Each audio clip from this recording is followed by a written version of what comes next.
സാറിൻ്റെ ഹിറ്റായ കുറച്ച് സീരിയലുകൾ കഴിയുമ്പോൾ സാർ കുറച്ച് ഗ്യാപ്പ് ഇടുന്നു. ഇടുന്നതെന്ന് പറഞ്ഞാൽ അങ്ങനെ ഇടുന്നതൊന്നുമല്ല. ഇപ്പോൾ ഞാനൊരു കുറേ വർഷങ്ങളായി ടെലിവിഷൻ സീരിയൽസ് ചെയ്യുന്നു. അപ്പോൾ കുറേ ടെലിവിഷൻ സീരിയലുകൾ ചെയ്തപ്പോൾ എനിക്ക് ഇടയ്ക്കൊന്ന് കുറച്ച് നേരം ഒരു ഗ്യാപ്പ് ഇടണമെന്ന് ഞാൻ തോന്നാറുണ്ട്. കാരണം നല്ല പ്രോജക്റ്റ് എന്നാലേ നല്ല പ്രോജക്റ്റുകൾ നല്ല സീരിയൽസ് ചെയ്യാൻ പറ്റുള്ളൂ, അല്ലെങ്കിൽ നല്ല കഥാപാത്രങ്ങളെ ചെയ്യാൻ പറ്റുള്ളൂ. ഒരു ഉദാഹരണം പറയുകയാണെങ്കിൽ ഞാൻ നല്ലൊരു സ്റ്റോറി നല്ലൊരു ക്യാരക്ടർ ചെയ്ത സമയത്ത് 2012 തോന്നുന്നു, 2012-13 അപ്പോൾ കെ സുരേന്ദ്രൻ്റെ താളം എന്ന് പറഞ്ഞ ഒരു സീരിയൽ ചെയ്തിരുന്നു. താളം എന്ന് പറഞ്ഞ നോവലിനെ ബേസ് ചെയ്തിട്ട് ഒരു സന്ധ്യാരാഗം എന്ന് പറഞ്ഞൊരു സീരിയൽ ശിവമോഹൻ തമ്പിയാണ് ഡയറക്റ്റ് ചെയ്തിട്ടുള്ളത്. അപ്പോൾ ആ സീരിയൽ കഴിഞ്ഞപ്പോൾ നല്ല കഥാപാത്രമായിരുന്നു. ആ സീരിയലിൽ എനിക്ക് ക്രിട്ടിക്സ് അവാർഡും അത് കഴിഞ്ഞ് ഒരാഴ്ച കഴിഞ്ഞപ്പോൾ സ്റ്റേറ്റ് അവാർഡും കിട്ടി, മികച്ച നടനുള്ള അവാർഡൊക്കെ കിട്ടി. അപ്പം ഞാൻ ആലോചിച്ചു, ഇങ്ങനെയുള്ള നല്ല കഥാപാത്രങ്ങൾ വേണം ചെയ്യാൻ. കാരണം ഒരു ഔട്ട്സ്റ്റാൻഡിങ് ക്യാരക്ടർ ചെയ്താലേ ജനങ്ങളെ മനസ്സിൽ നിൽക്കും. ഇപ്പോൾ ജ്വാലയായി ഞാൻ വർഷങ്ങൾക്ക് മുമ്പ് ചെയ്ത ജ്വാലയായൊക്കെ അതിൽ അനന്തൻ എന്ന കഥാപാത്രം ഇപ്പോഴും ജനങ്ങളുടെ ഇടയിൽ ആ ഓർമ്മ നിൽക്കുന്നു. പലരും എന്നെ അനന്തൻ എന്ന് വിളിക്കുന്ന ആൾക്കാർ പോലുണ്ട്. അപ്പോൾ അങ്ങനെയുള്ള ആ ഓർമ്മകൾ നിൽക്കുന്നത് അവർക്ക് ആ കഥാപാത്രം അത്ര ഇഷ്ടപ്പെട്ടത് കൊണ്ടും നമുക്ക് നന്നായി അത് അവതരിപ്പിക്കാൻ പറ്റിയതുകൊണ്ടൊക്കെയാണ്. അപ്പോൾ അങ്ങനെയുള്ള കഥാപാത്രങ്ങൾ ചെയ്യുമ്പോഴാണ് ഒരു നടന് പ്രസക്തി വരുന്നത്, നടനെ ആൾക്കാർ ഓർക്കുന്നത് അങ്ങനെയാണ്. അപ്പം ഞാൻ ആലോചിച്ചു, ഈ സന്ധ്യാരാഗം എന്ന് പറഞ്ഞാൽ 2012 ചെയ്ത പ്രോജക്റ്റ് ചെയ്തപ്പോൾ ഞാൻ ആലോചിച്ചു, കുറച്ച് കാലം ഇനി ടെലിവിഷൻ കുറച്ച് നല്ല പ്രോജക്റ്റ് വരുമ്പോൾ ചെയ്താൽ മതി, അങ്ങനെ എല്ലാം വരുന്നതൊന്നും ചെയ്യേണ്ട അങ്ങനെ എന്ന് വിചാരിച്ചു. നല്ല പ്രോജക്റ്റുകൾ വന്നാൽ ചെയ്താൽ മതി. അങ്ങനെ തീരുമാനമെടുത്ത് ഞാൻ അതൊന്ന് അനൗൺസ് ചെയ്യുകയും ചെയ്തു. അങ്ങനെ ഇപ്പോൾ ചെയ്യുന്നില്ല, ഇനി കുറച്ച് സിനിമകൾ ചെയ്യാമെന്ന് വെച്ചു. അപ്പോൾ സിനിമകൾ ചെയ്യാമെന്ന് പറയുമ്പോൾ അന്ന് ശരിക്കും അങ്ങനെ സിനിമകൾ ചെയ്യാമെന്ന് പറയുമ്പോൾ എൻ്റെ കയ്യിൽ സിനിമ പ്രോജക്റ്റൊന്നും ഇല്ല. എന്നിട്ടും ഞാൻ അങ്ങനെ ഒരു ഡിസിഷൻ എടുത്തു. കാരണം എനിക്ക് നല്ല സിനിമകളും കൂടി ചെയ്യണം എന്ന ചിന്തയിൽ, അങ്ങനെ നല്ല സിനിമകളും കൂടി ചെയ്യണമെന്ന് വിചാരിച്ച് നിൽക്കുന്ന അങ്ങനെ ഒരു തീരുമാനം എടുത്തപ്പോൾ നമ്മുടെ ഒരു ചെയ്യുന്ന ജോലിയോടുള്ളൊരു ആത്മാർത്ഥം കൊണ്ടായിരിക്കാം, ദൈവാനുഗ്രഹം കൊണ്ടായിരിക്കാം, നമുക്ക് അപ്പോൾ തന്നെ ഒരു സിനിമ വന്നു. നെത്തോലി ഒരു ചെറിയ മീനല്ല എന്ന് പറഞ്ഞൊരു VK പ്രകാശ് ഡയറക്റ്റ് ചെയ്തൊരു സിനിമ വന്നു, അതൊരു വിളി വന്നു. അപ്പോൾ ആ സിനിമകളങ്ങ് തുടങ്ങി. ആ സിനിമ തുടങ്ങിക്കഴിഞ്ഞപ്പോൾ അതിന് ഉടനെ തന്നെ ചെയിനായിട്ട് അടുത്ത മുംബൈ പോലീസ് വന്നു, പിന്നെ സപ്തമശ്രീ തസ്കര, മംഗ്ലീഷ്, അങ്ങനെ കുറേ സിനിമകൾ ചെയ്തു. അങ്ങനെ 3-3.5 വർഷത്തോളം ഞാൻ ശരിക്കും ടെലിവിഷൻ ഇൻഡസ്ട്രിയിൽ നിന്ന് മാറിയിരുന്നു. അത് ബോധപൂർവ്വം മാറിയെന്നാണ്, മനഃപൂർവ്വം ഞാൻ 2012 നിർത്താം അങ്ങനെ വിചാരിച്ച് മാറിയൊന്നുമല്ല.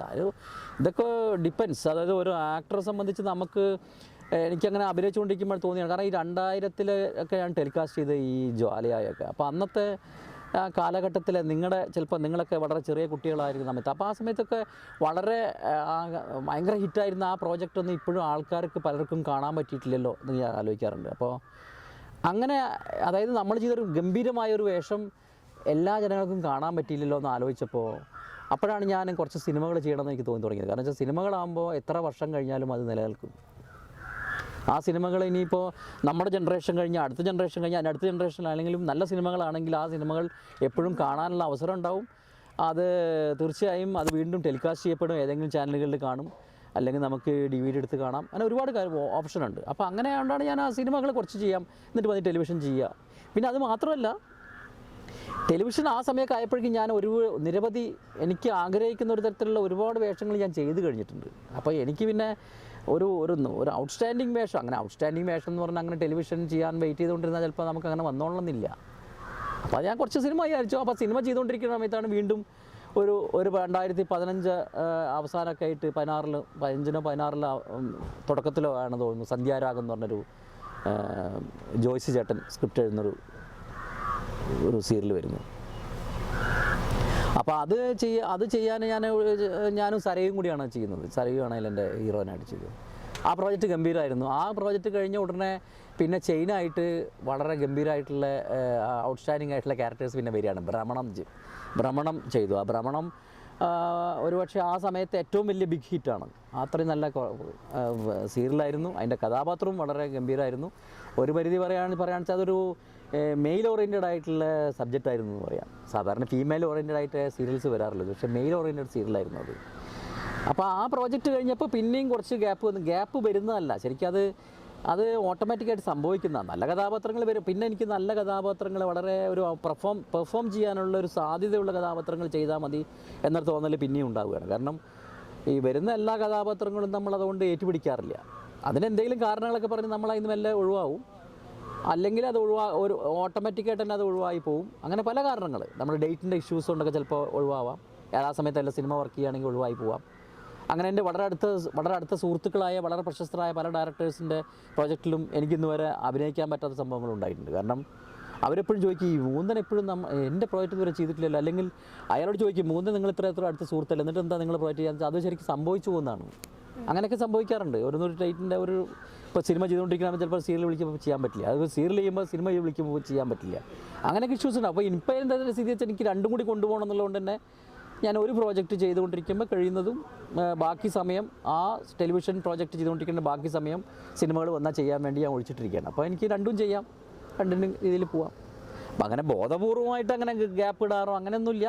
എന്നാൽ ഇങ്ങനെയൊക്കെ പറഞ്ഞാൽ ചെറിയ രീതിയിൽ ബോധപൂർവമായിട്ടുള്ളൊരു ഇൻറ്റൻഷനലായിട്ട് അങ്ങനെ ബ്രേക്ക് വരുത്താറുണ്ട്. അതാണ് ഞാൻ നേരത്തെ പറഞ്ഞ പോലെ കുറച്ച് കാലം സിനിമ ചെയ്യാമെന്ന് വിചാരിച്ച് മാറ്റിയതെന്ന്.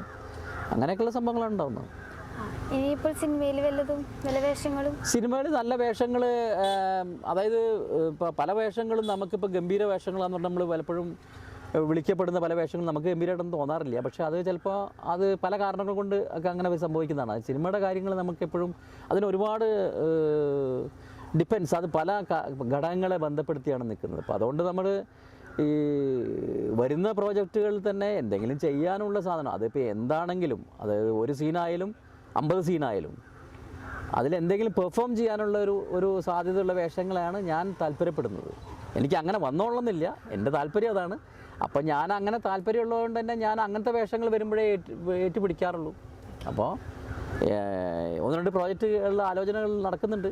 അത് വർക്കൗട്ട് ആവുമോ ചെയ്യുമോ എന്നൊന്നും നമുക്കറിയില്ല. എല്ലാം ഒത്തുവരണം. നല്ല വേഷങ്ങൾ. അതെ, നല്ല വേഷം.